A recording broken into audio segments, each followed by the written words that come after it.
The Pythia, or Oracle of Delphi, was the priestess who held court at Pytho, the sanctuary of the Delphinians, a sanctuary dedicated to the Greek god Apollo. Pythia were highly regarded, for it was believed that she channeled prophecies from Apollo himself, while steeped in a dreamlike trance. Originally the god was channeled only once a year, but at the height of its popularity up to 3 Pythiae were known to hold office. The sanctuary at Delphi was constructed in the 8th century BCE, and the final prophecy given around 393 CE, after the Roman Emperor Theodosius ordered the closure of all pagan sanctuaries. A Pythia was chosen among the priestesses of the temple upon the death of the previous Pythia. Moral character was of utmost importance, and even if the newly chosen Pythia was married and had a family, she had to relinquish all familial duties in order to fill her role in the temple. Pythias were likely women from higher-class families, were educated, and well-read. The practice of interpreting the word of Apollo entailed that the Pythia bathe in the Castalian spring, which was followed by the sacrifice of a goat. She then descended into a special chamber called an adyton beneath the temple, which was fumigated with barley meal and laurel leaves on a burning hestia. There, at the temple center, the omphalos, she sat on a covered tripod cauldron over a deep well-like chasm. Seated in this way, enveloped by vapors while shaking bay branches, the Pythia would fall into a trance state and channel the god. In this way did the Pythia pronounce judgment and prophecy to those in attendance. Those seeking the counsel of Apollo and his priestess would bring offerings of laurel branches, gifts of money, and a sacrifice of a black ram. It is a Hellenic tradition that the Pythia entered her trance through the influence of volcanic fumes or hallucinogenic gases emerging from a crevice in the floor of the Castalian spring. Although the sanctuary lies directly above 2 geological fault lines and the spring near the sanctuary contains ethylene, which can provoke hallucinations, there has been no conclusive determination on whether the trance states of the Pythiae were induced through exposure or was self-induced. In ancient Greece, it was the custom for male deities to have priests and female deities to have priestesses. But the Oracle of Delphi was an exception. The reason for this perhaps lies in the origins of the site. Pomeroy, 1975, p.33. Delphi's history was complex, but ancient sources viewed both Gaia, the mother goddess, and Themis, goddess of law and order, as early occupants of the site. Both were archaic female deities, and this may account for the corresponding gender of the female Pythia. Interestingly, the earliest source on Delphi, the Homeric hymn to Apollo, makes no mention of the Pythia at all. Instead, it claims the early oracular responses were provided via a laurel tree, whose words were then interpreted by male priests. This does account, however, for the strong links at Delphi with laurel leaves, often associated with wisdom in Greek culture. The etymological root of the name, Pythia, also derives from an origin story associated with Delphi. It was said that Apollo slew a resident monster in order to claim the site of Delphi as his own. Afterwards, its body was left, to rot, in the sun. The Greek verb pouthein means, to rot. This word is believed to be the root of both the archaic name for Delphi, Pytho, and the Pythia herself. Little is known about individual Pythias and the lives they led. Ancient sources state that she had to be a local woman, over the age of 50, who had lived a good life. She was also expected to be chaste and hold the post for the rest of her life. Plutarch says that the Pythia was selected from a good family but not necessarily an elite one. This suggests that the Pythia was selected based on personal qualities rather than status. The Pythia's day began before dawn. At some point in the 4th century, it is believed that she was given a house within the boundaries of the sanctuary at Delphi. This would have been paid for out of the large treasury for the site. Each day, her first task was to purify herself, which she did in the sacred waters of the Castalian spring nearby. Her personal adornments would include a wreath of laurel leaves worn in her hair, another link to the laurel tree. Before any consultations, a small animal, such as a goat, would be sacrificed. This would allow the priests or attendants of the Pythia to check the omens for the day ahead. The way in which the animal behaved or even the color of its entrails would be used as an indication of any portents. The Pythia held consultations in the Temple of Apollo. This structure was built and rebuilt multiple times over the centuries due to fire and earthquake damage. However, the remains of the 4th century BCE version can still be seen today. There was a specific room inside the temple, called the Adyton. This was where the Pythia received visitors. She sat on top of a bronze tripod while the room was scented with burning laurel leaves. The historian Plutarch was actually a priest at Delphi himself in the 2nd century CE. His account provides some useful information on the day-to-day routine of the site. Interestingly, he tells us that at the height of the popularity of the Oracle of Delphi there was often more than one Pythia. This allowed some relief from the sheer number of visitors. The Oracle of Delphi was available for consultations on one day of each month for 9 months of the year. This meant that visitors only had 9 opportunities to seek advice from Apollo per year. There was also a strict hierarchy in terms of the order in which people were seen. Those that were chosen first had what was known as promantis privilege.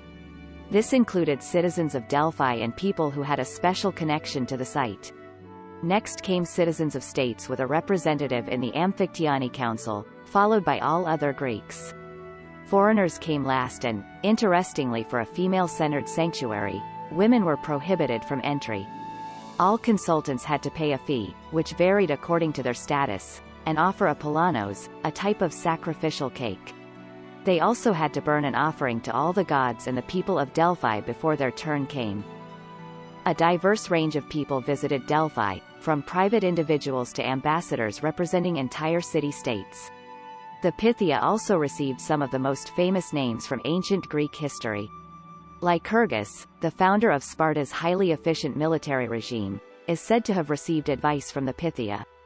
The reformer of Athenian politics and father of democracy, Solon, also visited Delphi for instructions. Kings of great realms, such as Croesus of Lydia and Alexander the Great, also graced the oracle with their presence. This was often in an attempt to get advice about the expansion of their empires. In its later years, Roman emperors also visited the Oracle of Delphi. Emperor Nero visited Delphi sometime after 54 CE and took part in the Pythian Games. Emperor Hadrian, a great admirer of Greek culture, consulted the oracle in 125 CE. It is said that he asked the Pythia a series of questions about the epic poet Homer. One of the questions surrounding the Oracle of Delphi is the state of mind of the Pythia when she uttered the words of Apollo. Later ancient sources claim that she was in a state of wild frenzy which resulted in incoherent words and statements. It was believed that this was due to intoxication from vapors rising from a chasm in the floor of the Temple of Apollo. Strabo, an ancient geographer and historian, referred to these vapors as pneuma, the ancient Greek word for gas but also breath and spirit. Some scholars argue that this state of intoxication was contrived by later writers to add to Delphi's enigma and allure. There is also no mention of the Pythia's intoxication from earlier ancient writers. Herodotus, for example, certainly refers to the ambiguity of some oracular statements but does not imply incoherence from the Pythia. In the mid-90s, a team of geologists and toxicologists carried out a survey of the site in an attempt to unravel this mystery. They discovered an intersection of 2 geographical fault lines meeting almost directly below the Temple of Apollo. From this area, they also detected levels of ethylene, a hydrocarbon gas that can cause intoxication when inhaled. This fascinating postscript perhaps vindicates some of the later ancient writers, and accounts of the Pythia's mysterious demeanor when offering her statements. Not much is known about individual Pythias and their lives. Many ancient writers, including the tragedians Aeschylus, Sophocles, and Euripides, mention the Pythia, but few go beyond generic representations. In the histories, by Herodotus, the Pythia is referred to over 40 times. This highlights the important position she held in the Greek world as a whole. Herodotus' Pythias interact with kings, lawmakers, and state founders. She is presented as a confident and assertive woman who speaks to men as an equal. On one rare occasion, Herodotus mentions a Pythia by name. His story of Periala the Pythia involves a tale of deception and a rather humiliating fall from grace. Cleomenes I was king of Sparta from around 519 BCE. Sparta was ruled by a dual kingship and Cleomenes' fellow king was Demaratus. Cleomenes wished to get rid of Demaratus and so he decided to try to negate his claim to the throne.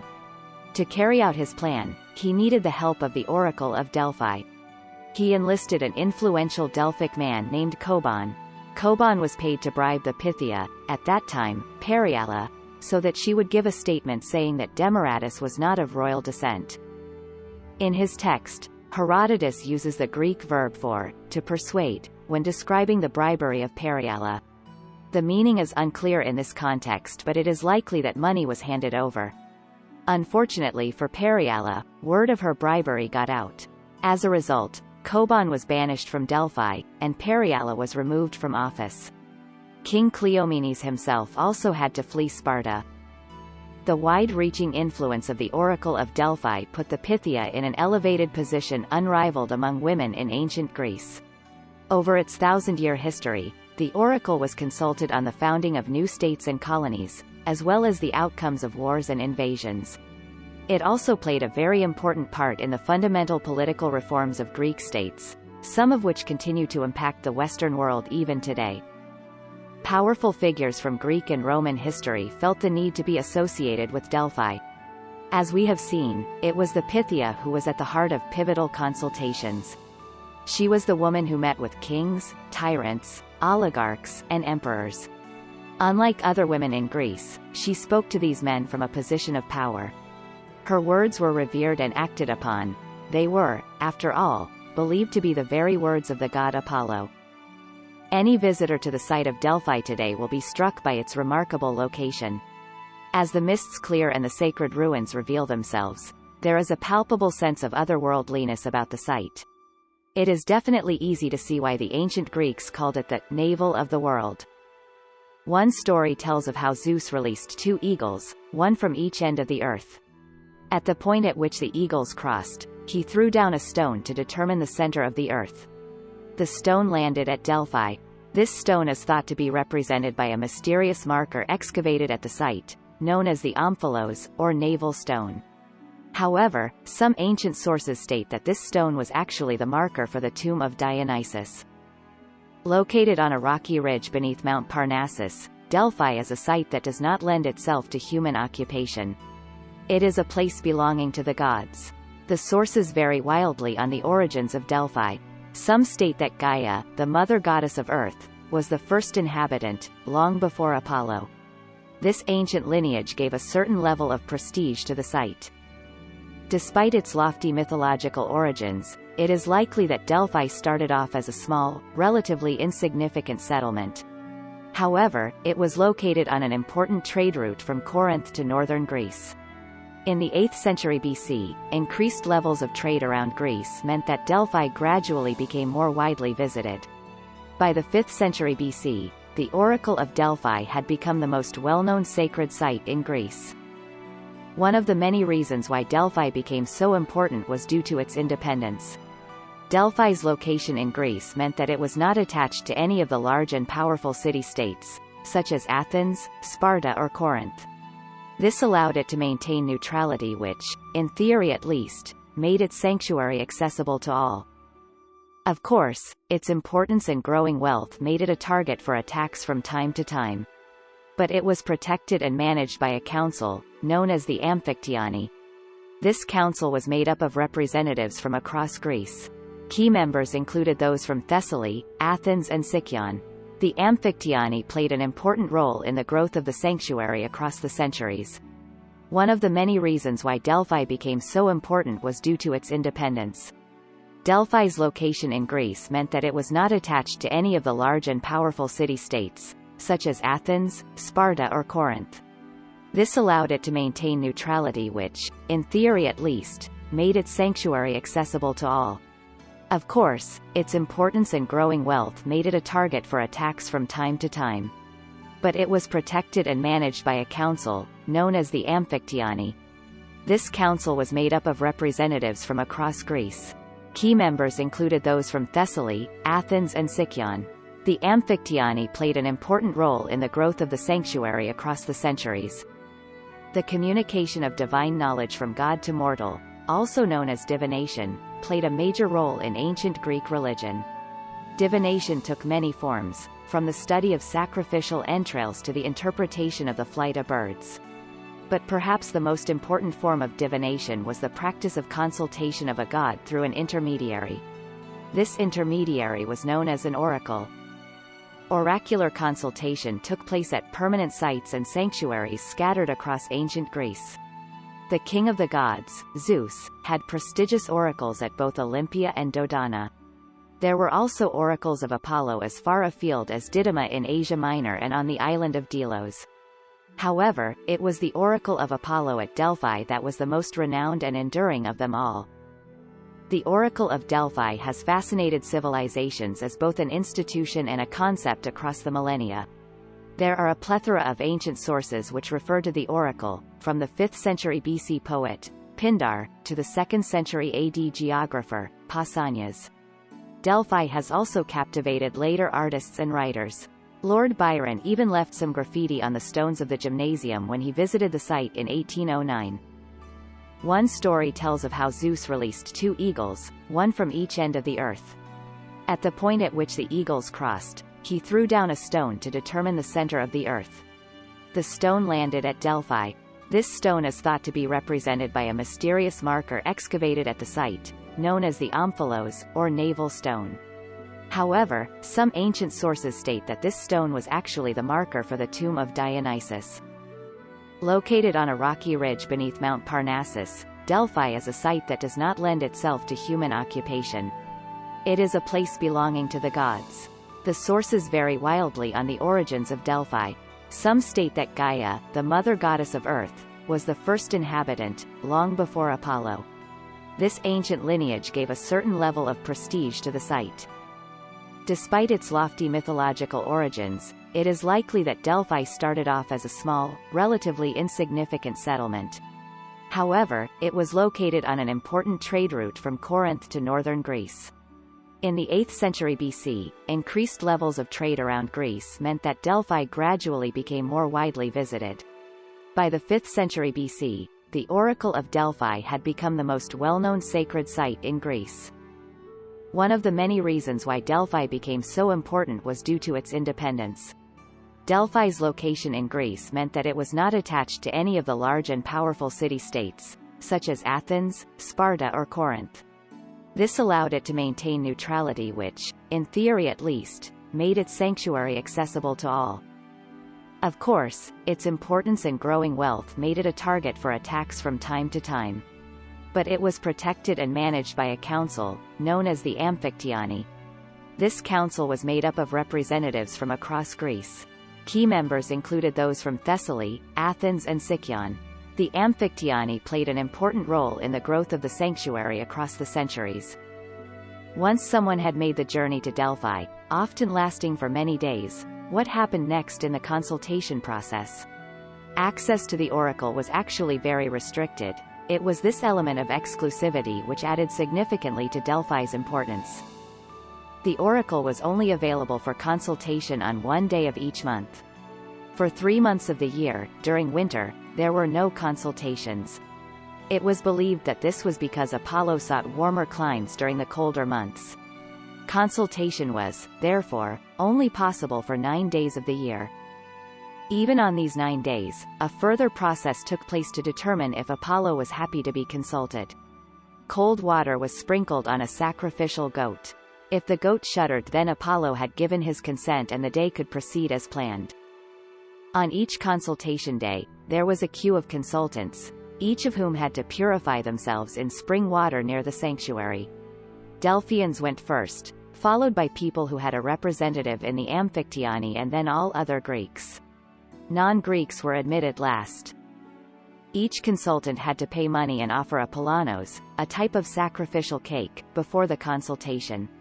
A further sacrifice was burned as an offering to all the gods and also to the people of Delphi.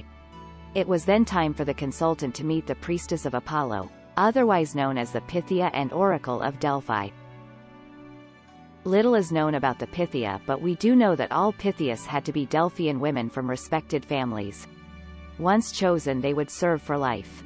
By the 4th century BC, the Pythia lived permanently in a house at the sanctuary.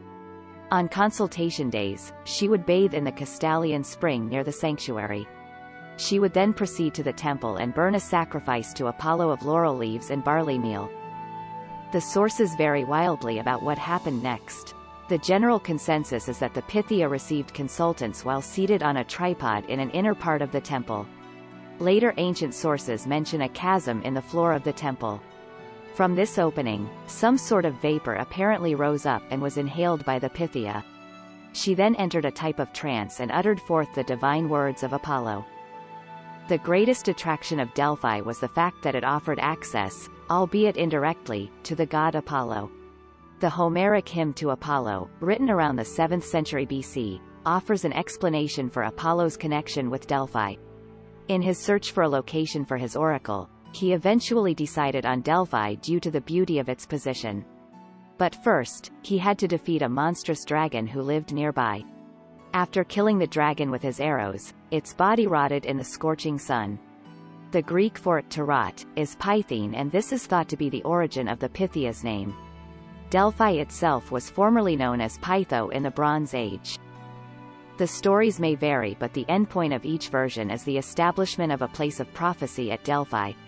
Apollo is well known as the Greek god of prophecy, with the ability to see into the future. However, it is perhaps more accurate to describe the consultations at Delphi as the imparting of divine advice. Consultants visited Delphi with requests as individuals and also on behalf of entire city-states. The most common requests for help from individuals involved personal questions, such as those regarding marriage and job prospects. Sometimes they wanted to know if they should embark on a long and dangerous journey. Requests for remedies for disease and illness were also common. Consultants who visited the Oracle of Delphi on behalf of their city were often seeking advice about serious disputes between communities. Cities also wanted to know if Delphi would look kindly upon their development of colonies abroad. Delphi's own rise, particularly in the 6th century BC, coincided with the rise of democracy and the growth of urban areas across Greece. One of Delphi's most important strengths was its ability to help to establish law and order. In this way, the Oracle of Delphi became a major power player in the development of the Greek world. The form of Apollo's responses, via the Pythia, is one of the most hotly debated topics for scholars of Delphi. Plutarch was a 1st century AD philosopher and also a priest of Apollo at Delphi. He tells us that responses from the Pythia were famously ambiguous in Delphi's heyday. Some describe her words as riddles that needed to be interpreted by the recipients. Others refer to them as a form of hexameter poetry. Some scholars believe that priests, who worked alongside the Pythia, helped in the process of interpretation. But this cannot be definitively proved. It is also unclear whether responses were written down and then passed to the recipients for them to interpret.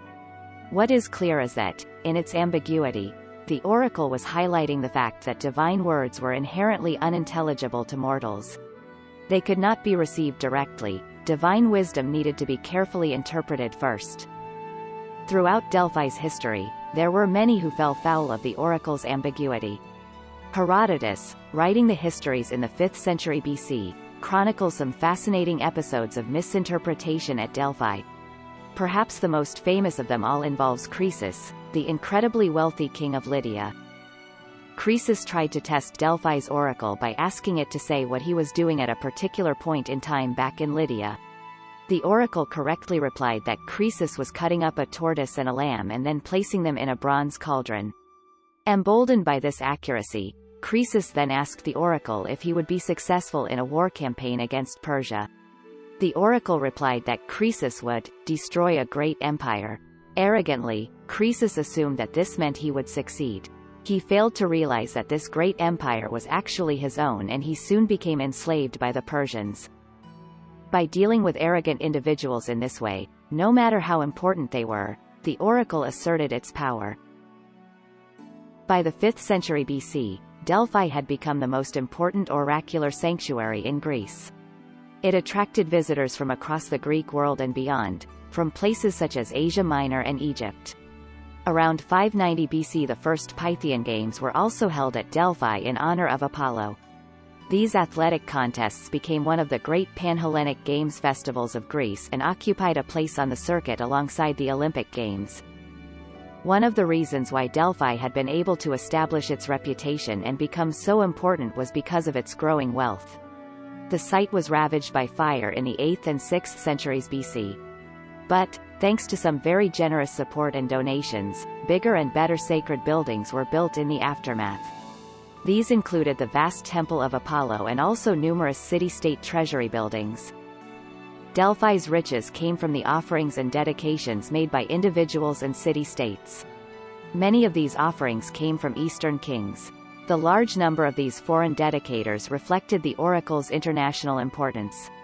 Croesus of Lydia, for example, gave a solid gold lion statue and large mixing bowls in gold and silver. Among the most famous dedications were a pair of archaic-style statues given by the city of Argos in the late 7th century BC. These statues are thought to be either the twins Castor and Pollux or the brothers Cleobis and Biton. Cleobis and Biton belonged to an Argive myth in which they showed great devotion to both their mother and the goddess Hera. Another incredible offering was given by Hieron I, a tyrant of Syracuse. In 470 BC, Hieron won the chariot race at the Pythian Games. In thanks to Apollo, he dedicated a life-size bronze chariot complete with 4 horses and a charioteer. To date, only the charioteer has been discovered. The statue takes pride of place today in the museum at Delphi. Delphi's beautiful statues and precious objects reflect the desire of people and cities to have a permanent presence at the sanctuary. For the ancient Greeks, Delphi was more than just a sacred site. The oracle held an unrivaled position of prestige and one that would last for over 1,000 years. With its ability to influence powerful individuals as well as large city-states, the Oracle of Delphi played a crucial role in the development of Western civilization.